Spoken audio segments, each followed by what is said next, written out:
चित्तत्यागनियुक्तश्च क्रोधगर्वविवर्जितः द्वैतभावपरित्यागी तस्य दीक्षा विधीयते। यहाँ पर ये कहा जा रहा है कि शिष्य का चित्त का त्याग करने में जो प्रयत्नशील है, जो क्रोध और गर्व से रहित है, द्वैत भाव का जिसने त्याग किया है, उसके लिए गुरु दीक्षा का विधान दिया गया है। परंतु ऐसा न करके आपने देखा होगा कि गुरु दीक्षा आम व्यक्तियों को दी जाती है, उसका वो सदुपयोग नहीं कर पाते हैं और गुरु के नाम की महत्ता जो है उसको वो समझ नहीं पाते हैं और व्यर्थ में गुरु के द्वारा दिए गए नाम की ताकत को नष्ट करते रहते हैं।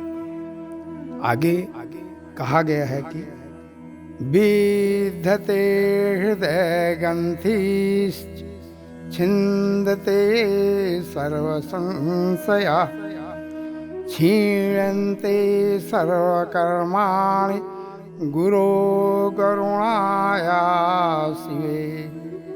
कहा गया है कि गुरु करुणाया शिवे, भगवान शिव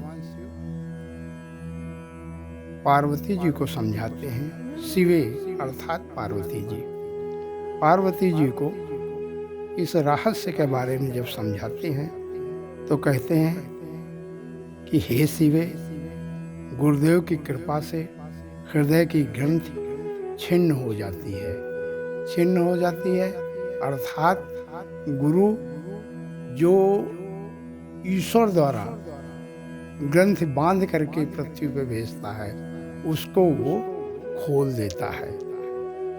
और फिर कहा गया है यहीं पर कि सब संशय कट जाते हैं। जिस दिन गुरु का नाम ले लिया तो आपके जीवन में अब संशय नहीं रहना चाहिए, क्योंकि सद्गुरु सीधे परमात्मा है। गुरु ब्रह्मा गुरु विष्णु गुरु देवाय महेश्वरा, गुरु साक्षात परब्रह्म, परब्रह्म की दीक्षा आपने ले ली है, परम ब्रह्म से सतनाम ले लिया है, तो अब उसमें आपका संशय किस बात का रह गया है।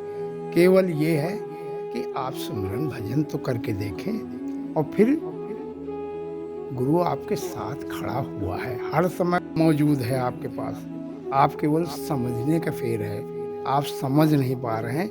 यही चीज पार्वती जी को अर्थात शिवे को शिव जी समझा रहे हैं और कहते हैं कि और सब कर्म नष्ट हो जाते हैं। पिछला लेखा जोखा जो भी है वो शिव जी समझा रहे हैं कि सद्गुरु पाने के बाद पिछला लेखा जोखा अच्छे किए या बुरे किए, जिसमें बुरे जितने कर्म हैं, सत्कर्म तो वही बने रहेंगे, लेकिन जो बुरे कर्म हैं उनको सद्गुरु काट देता है कि अब जीवन तुम्हारा सत्कर्म पे चलने के लिए बनाया गया है और तुमको गुरु मिल गया है, सत्कर्म करो और गुरु की आज्ञा को मानो।